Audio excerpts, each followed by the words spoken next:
ఓం శాంతి. ఈరోజు మురళీలో పాప స్కాలర్షిప్ తీసుకునేటువంటి పురుషార్థం చేయాలి అని అన్నారు. మీరు చదువుకోవాలి, చదివించాలి. ఇంకే చదువులో కూడా ఇలా చెప్పరు పిల్లలకి, మీరు చదువుకోవాలి, చదివించాలి అని. కానీ బాబా మాత్రం చదువుకుంటూ ఇతరులకు కూడా చదివించండి అని చెప్పారు. ఇది 4th సెప్టెంబర్ మురళి. मीठे बच्चे, तुम बेहद के बाप के पास आए हो विकारी से निर्विकारी बनने, इसीलिए तुम्हारे में कोई भी बूत नहीं होनी चाहिए. మధురమైన పిల్లలు, మీరు అనంతమైన తండ్రి వద్దకు వచ్చారు వికారి నుండి నిర్వికారిగా తయారయ్యేందుకు. కాబట్టి మీలో ఎటువంటి భూతము ఉండకూడదు. మధురమైన పిల్లలు, మీరు అనంతమైన తండ్రి వద్దకు వికారి నుండి నిర్వికారిగా తయారయ్యేందుకు వచ్చారు. కాబట్టి మీలో ఏ భూతము ఉండకూడదు. నిర్వికారి అంటే ఏ వికారం ఉండకుండా ఉండాలి. ఏదో చిన్నగా కోపము, అప్పుడప్పుడు మోహము అలా కూడా కాదు. ఏ భూతం అంశం కూడా ఉండకూడదు. అలాంటి స్థితిని తయారు చేసుకోవాలి. ప్రశ్న, बाप अभी तुम्हें ऐसी कौन सी पढ़ाई पढ़ाते हैं जो सारे कल्प में नहीं पढ़ाई जाती है? ఇప్పుడు బాబా మీకు ఎలాంటి చదువు చదివిస్తున్నారు, ఇది మొత్తం కల్పంలో ఇంకెక్కడ కూడా చదివించటం జరగదు. ఏం చదువు, ఈ చదువులోని ఆ ప్రత్యేకత ఏమిటి అని బాబా అడుగుతున్నారు. జవాబు, నూతన రాజధాని యొక్క స్థాపన చేసే చదువు. ఈ చదువుతో నూతన రాజధాని యొక్క స్థాపన జరుగుతుంది. మనుషుకు రాజాయి పద్ దేనే కి పడాయి ఇస్ సమయ సుప్రీం బాప్ హీ పడాతే హై. మనుషులకు రాజ్య పదవినిచ్చేటువంటి చదువు ఈ సమయంలో సుప్రీం తండ్రి చదివిస్తూ ఉన్నారు. ये नई पढ़ाई सारे कल्प में नहीं पढ़ाई जाती है. ఇలాంటి కొత్త చదువు మొత్తం కల్పంలో ఇంకెక్కడ కూడా చదివించటం జరగదు. ఇస్ పढ़ाई से సత్యుగి రాజధాని స్థాపన हो रही है. ఈ చదువుతో సత్యయుగ రాజధాని స్థాపన జరుగుతూ ఉంది. ఈ కొత్త చదువులో ప్రత్యేకత ఏమిటి అంటే కొత్త ప్రపంచమే స్థాపన జరుగుతుంది. నార్మల్గా ఎక్కడ కూడా అలా ఉండదు. ఏదైనా చదువుకుంటారు, దాంతో ఏదైనా కొత్త విషయాన్ని కనిపెడతారు, ఒక వస్తువుని కనిపెడతారు, లేకపోతే ఇంకేదైనా కొత్త ఇన్వెన్షన్ వారి ద్వారా జరుగుతుంది. అంతేగాని కొత్త ప్రపంచ రచన చేయడం, కొత్త ప్రపంచాన్ని స్థాపించడం, అది ఈ చదువు యొక్క ప్రత్యేకత. ఓం శాంతి. పిల్లలు, మీరందరూ తెలుసుకున్నారు మేము ఆత్మలం, శరీరం కాదు అని.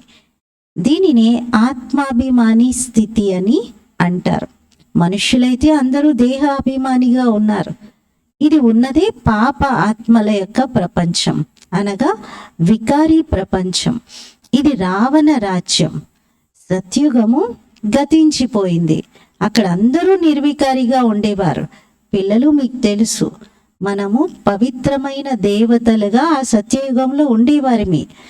84 జన్మల తర్వాత పతితులుగా అయిపోయాం.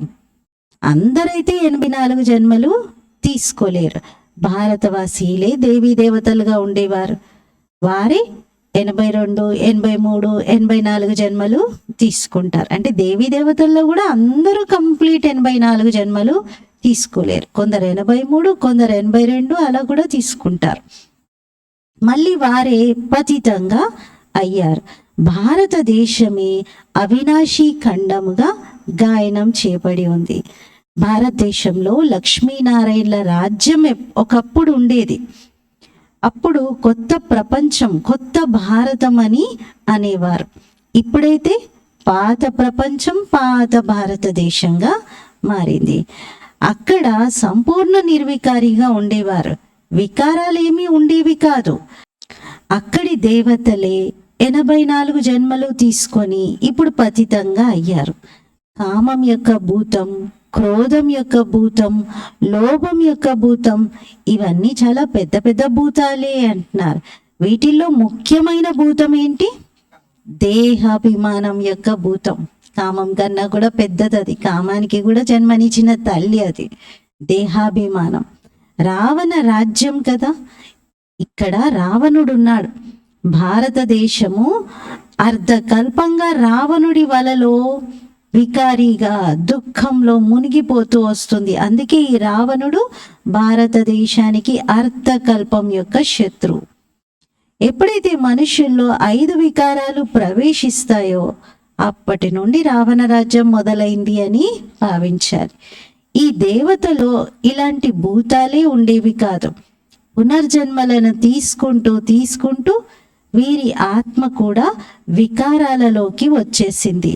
మీకు తెలుసు, మేము దేవీ దేవతలుగా ఉన్నప్పుడు వికారాల భూతమే ఉండేది కాదు. సత్యత్రేతాయుగాలని రామరాజ్యం అంటారు, ద్వాపర కలియుగాలని రావణ రాజ్యం అంటారు. ఇక్కడైతే నరుడు నారి అందరిలో 5 వికారాలు ఉన్నాయి. ద్వాపర యుగంలో ఈ వికారాల జన్మ జరిగి కలియుగం అంతిమం వరకు నడుస్తూనే ఉంటుంది, ఇంకా వాటి రాజ్యమే ఉంటుంది. ఇప్పుడు మీరు పురుషోత్తమ సంగమ యుగంలో కూర్చున్నారు, అనంతమైన తండ్రి వద్దకు వచ్చారు. వికారి నుండి నిర్వికారిగా తయారయ్యేందుకు. నిర్వికారిగా అయి ఒకవేళ మళ్ళీ వికారాల్లో పడిపోతే బాబాకు పిల్లలు రాస్తారు, బాబా తప్పైపోయింది అని. బాబా కూడా ఏం చెప్తారు, పిల్లలు ముఖాన్ని నల్లగా చేసేసుకున్నారా, ఇప్పుడు మళ్ళీ తెల్లటి ముఖం అవ్వడం కష్టమే. బాబా తెల్లగా చేస్తూ ఉంటే ముఖాన్ని నల్లగా చేసేసుకున్నారు, మళ్ళీ తెల్లటి ముఖం చేయడం ఇప్పుడు కష్టమే అంటున్నారు. 5 అంతస్తుల మేడ నుండి క్రిందకు పడిపోయారు. ఎముకలన్నీ విరిగిపోతాయి కదా, ఎంత అతుకు పెట్టినా కూడా ఎంతైనా తేడా కనబడుతుంది కదా. అందుకే గీతలోను భగవాను వాచ కామం మహాశత్రువు అని రాసి ఉంది. భారతదేశం యొక్క వాస్తవిక ధర్మశాస్త్రమే గీత. ప్రతి ఒక్క ధర్మానికి ఇది ఒకటే శాస్త్రం. అన్ని ధర్మాలకు కూడా ఇదే శాస్త్రం అంటున్నారు. భగవద్గీత అన్నిటికీ ఇది తల్లి తండ్రి వంటిది. భారతవాసీలకైతే చాలా శాస్త్రాలు ఉన్నాయి, మరి దాన్ని భక్తి అంటారు. కొత్త ప్రపంచం సతో ప్రధానంగా గోల్డెన్ ఏజ్డ్గా ఉండేది. అక్కడ ఎలాంటి యుద్ధాలు గొడవలు ఉండేవే కాదు, చాలా ఎక్కువ ఆయుష్ ఉండేది.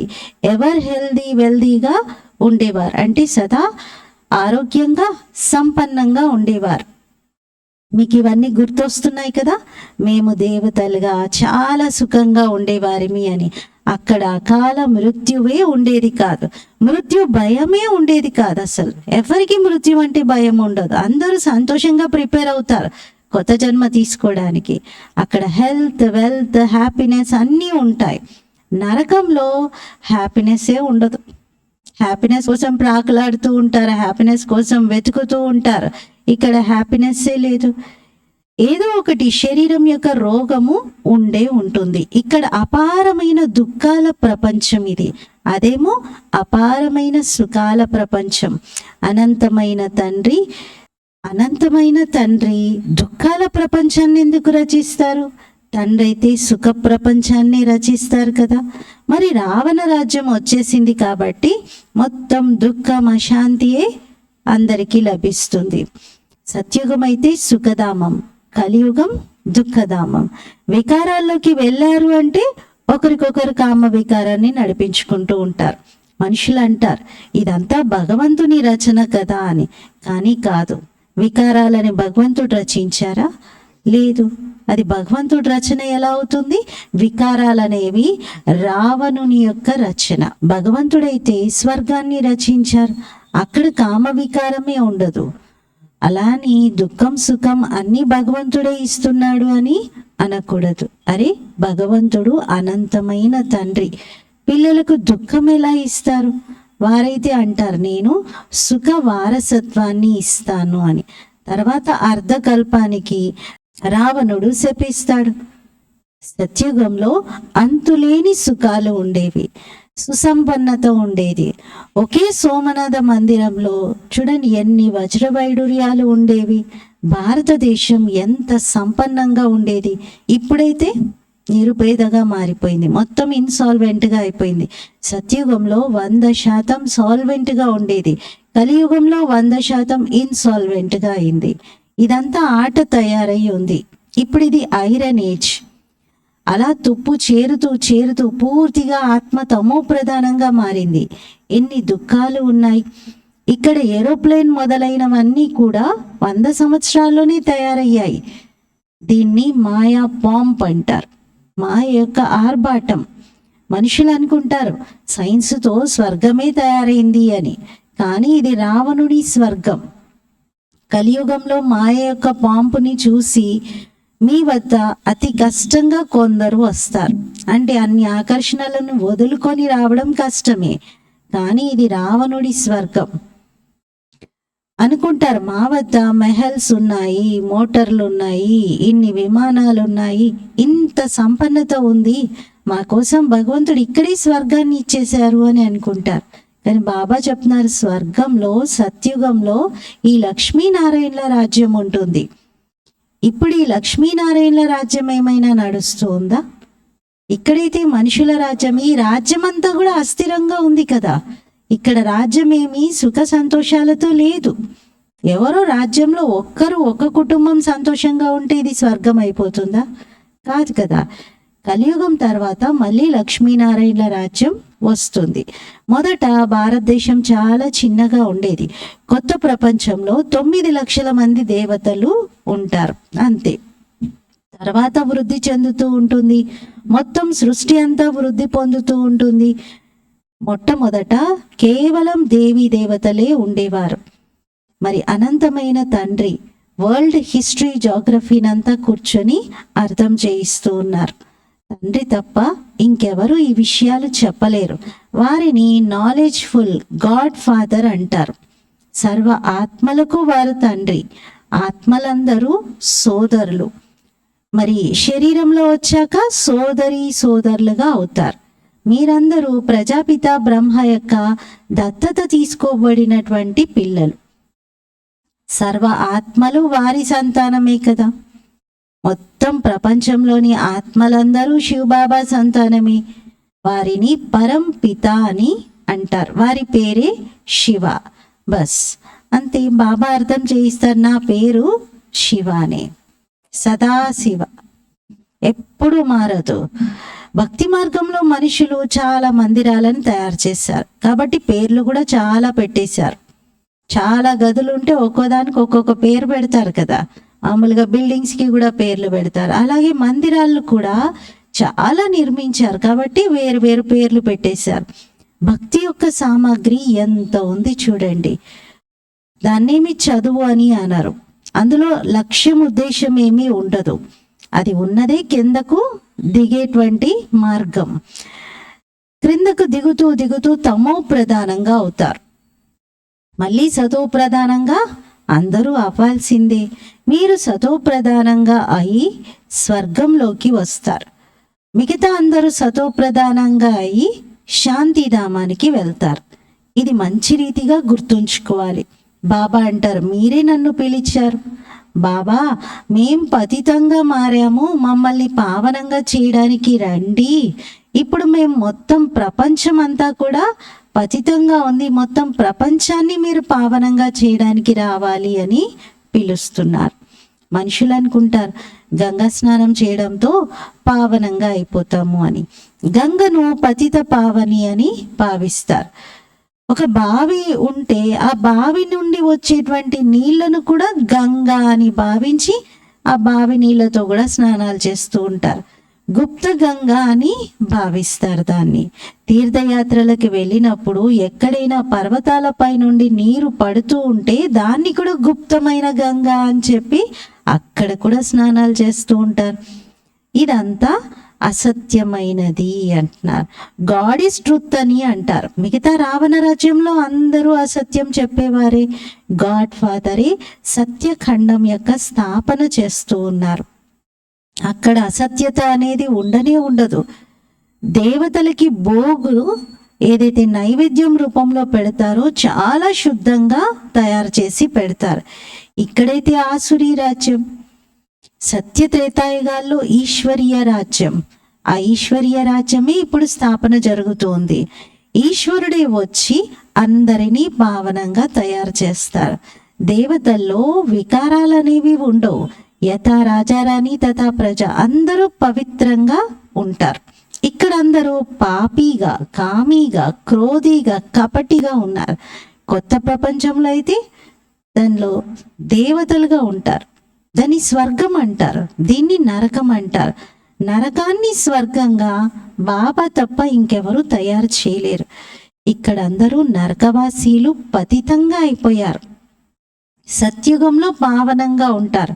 అక్కడెప్పుడు కూడా మేము పతితుల నుండి పావనంగా అవ్వడానికి స్నానం చేస్తాము, అలా నదుల్లో స్నానాలు చేస్తామని అన్నారు. ఇది వెరైటీ మనుష్య సృష్టి రూపీ వృక్షం.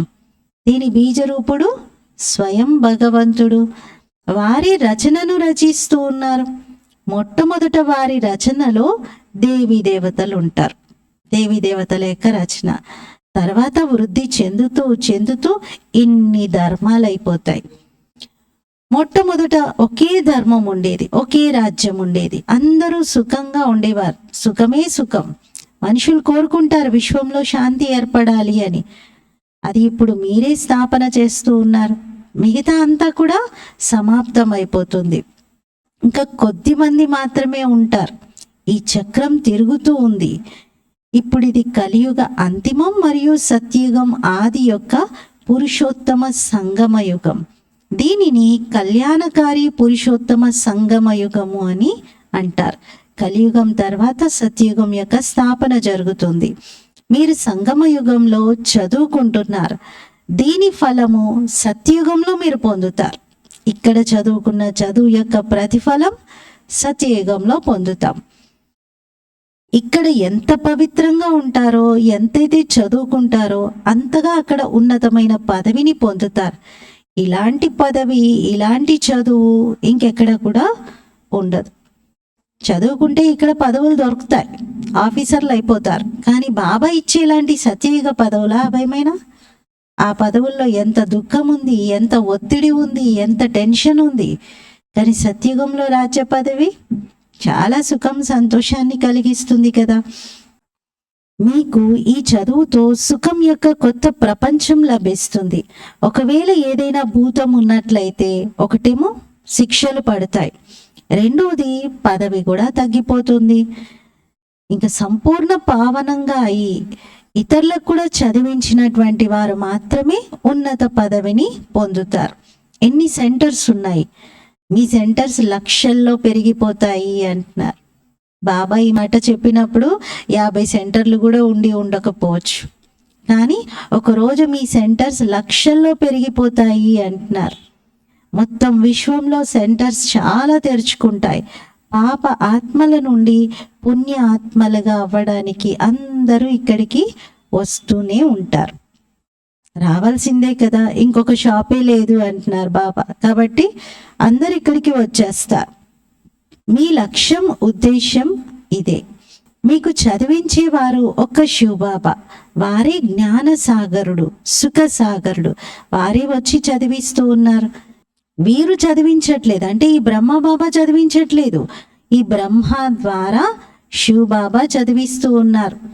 అందుకే గాయనం ఏమని చేశారు? భగవంతుని యొక్క రథం, భాగ్యశాలి రథము అని. మిమ్మల్ని బాబా పద్మాపదం భాగ్యశాలిగా తయారు చేస్తూ ఉన్నారు. మీరు చాలా గొప్ప షావుకారులుగా అవుతారు. ఎప్పుడు మీకు అసలు జబ్బే చెయ్యదు. హెల్త్, వెల్త్, హ్యాపీనెస్ అన్నీ లభిస్తాయి. ఇక్కడైతే భలే ధనం ఉండొచ్చు, కానీ జబ్బులు రాకుండా ఎవరైనా ప్రొటెక్ట్ చేసుకోగలుగుతారా? ఎన్ని రకాలు పాటించిన వాళ్ళకైనా జబ్బులు వస్తూనే ఉంటాయి. అసలు ఇక్కడ సంతోషమే లేదు అంటున్నారు. ఏదో ఒక దుఃఖం ఉంది. దీని పేరే దుఃఖధామం, అదేమో సుఖధామం, స్వర్గం, ప్యారడైజ్. అది లక్ష్మీనారాయణలకు ఆ రాజ్యాన్ని ఎవరిచ్చారు? ఇది ఎవరికీ తెలియదు. భారతదేశంలోనే వారి రాజ్యం ఉండేది. విశ్వానికి యజమానిగా ఉండేవారు.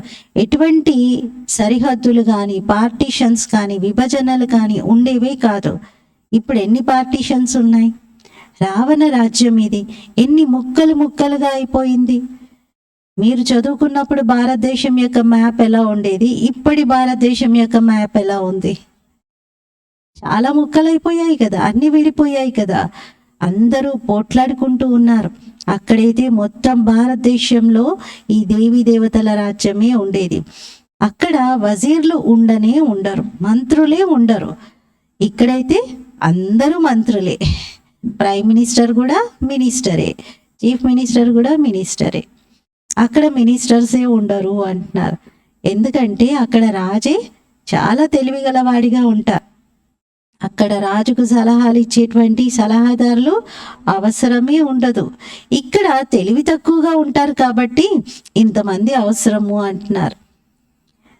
మరి వజీర్లు కూడా తమో ప్రధానంగా పతితంగానే ఉన్నారు. ఇక్కడ అందరూ పతితులు పతితులతో కలుస్తారు.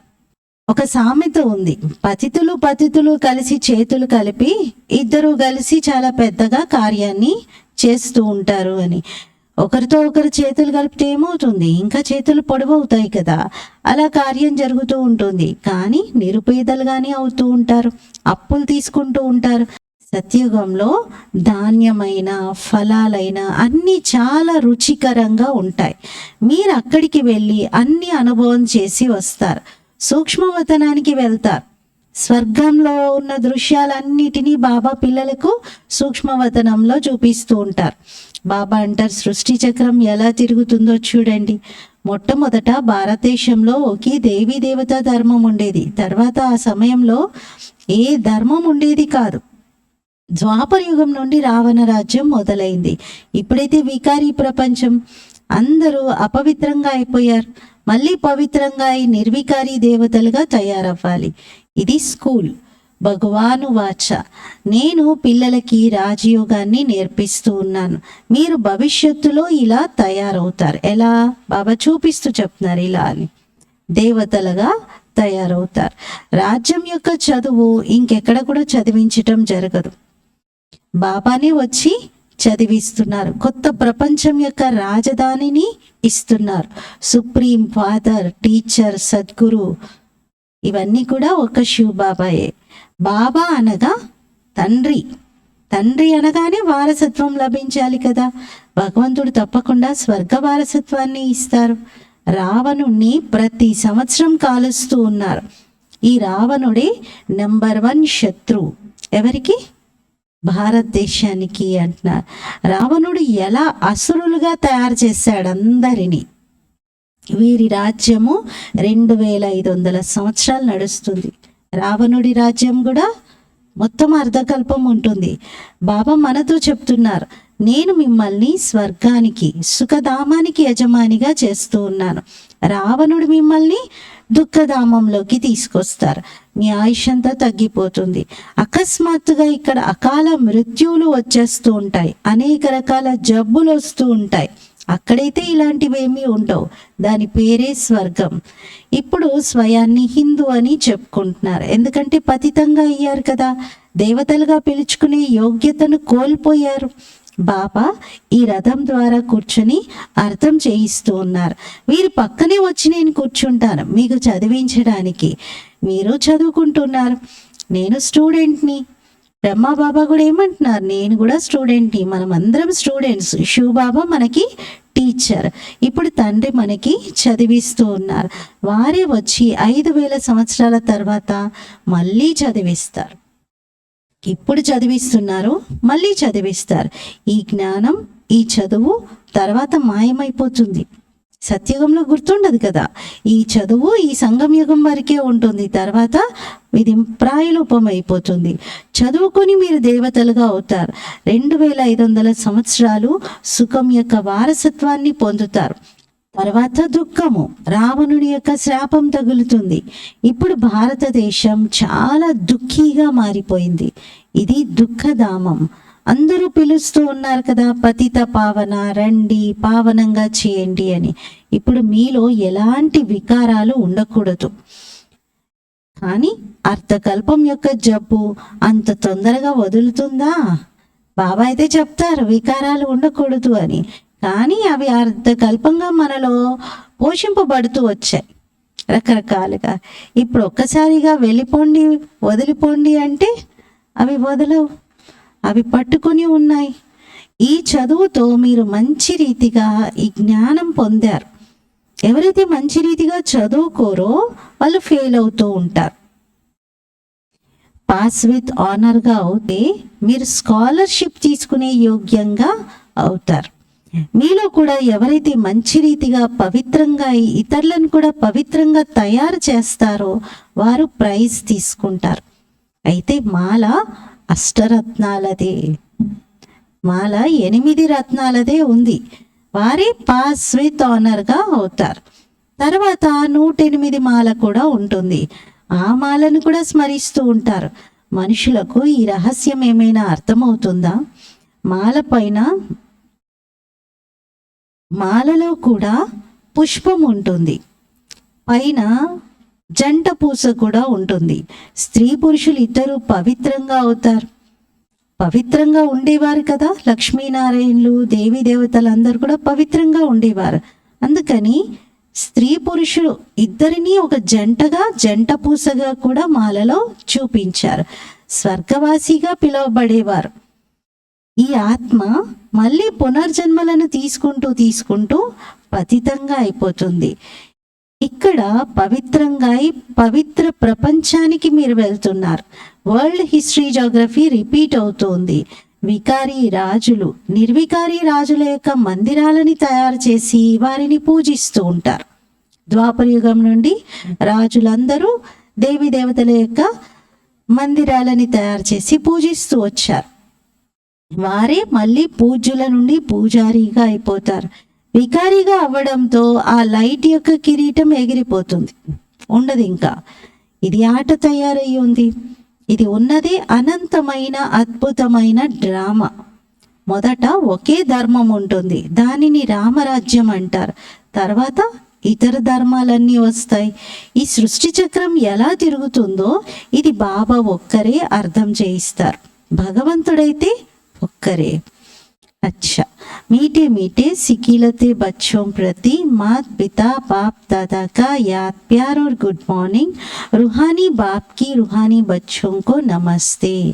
हम रूहानी बच्चों की रूहानी बाप दादा को याद प्यार गुड मॉर्निंग और नमस्ते। मेरा बाबा मीठा बाबा प्यारा बाबा शुक्रिया बाबा। ధారణ కోసం ముఖ్య సారము.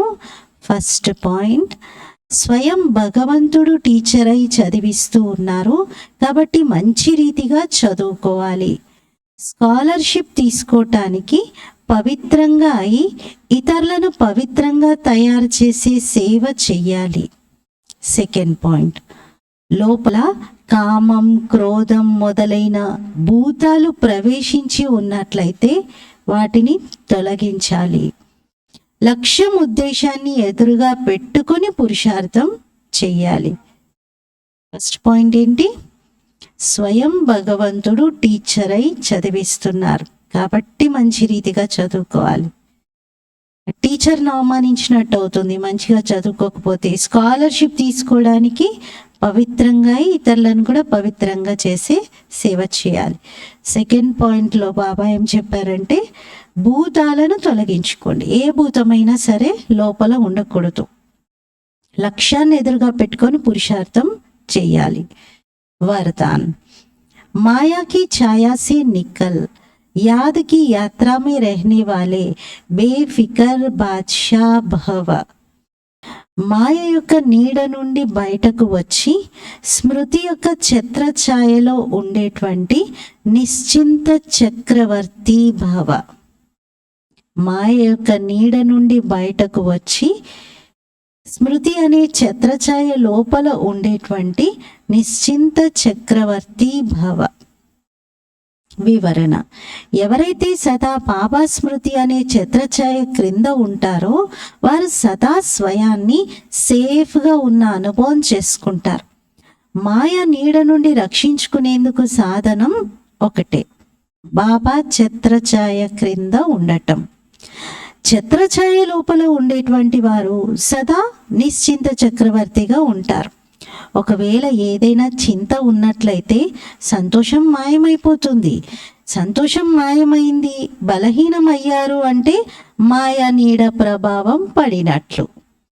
ఎందుకంటే బలహీనతయే మాయను ఆహ్వానిస్తుంది. మాయ యొక్క నీడ స్వప్నంలో కూడా పడింది అంటే చాలా అశాంతిగా చేస్తుంది. కాబట్టి సదా ఛత్రఛాయ క్రిందనే ఉండండి. బాబా యొక్క స్మృతి అనే ఛత్రఛాయ లోపలే ఉండాలి. స్లోగన్: समझ के स्क्रू ड्राइवर से अलबेलेपन के लूज स्क्रू को टाइट कर सदा अलर्ट रहो. జ్ఞానం అనే స్క్రూ డ్రైవర్తో నిర్లక్ష్యం అనే లూజ్ స్క్రూను టైట్ చేసి సదా అలర్ట్గా ఉండండి. బాబా చాలా ప్రాక్టికల్గా మనకి అర్థమయ్యే భాషలో చెప్తున్నారు. జ్ఞానం అనే స్క్రూ డ్రైవర్తో నిర్లక్ష్యం అనే లూజ్ స్క్రూను టైట్ చేసి అలర్ట్గా ఉండండి. అంటే నిర్లక్ష్యంతో ఉండకండి. నిర్లక్ష్యంగా ఉండడం అంటే ఏంటి? కేర్లెస్గా ఉండడం, లూజ్గా ఉండటం, అన్ని నియమాలను వదిలేసేయటం, అన్నిట్లో లూజ్ అయిపోవడం, లాస్ అవ్వడం, లూజ్ అవ్వడం. అందుకని బాబా టైట్ చేసుకోండి. మిమ్మల్ని మీరు శ్రీమతం పైన టైట్గా కరెక్ట్గా నడిచేలాగా చేసుకోండి. అలర్ట్గా కండి అంటున్నారు. ఈరోజు స్వమానము: నేను నిశ్చింత చక్రవర్తిని. నిశ్చింతంగా ఉండడానికి ఏం చేయాలి? బాబా ఛత్రఛాయ క్రింద ఉండాలి. అప్పుడు మాయ నీడ పడదు, దుఃఖము, చింత, బాధ ఏమీ ఉండదు. ఓం శాంతి.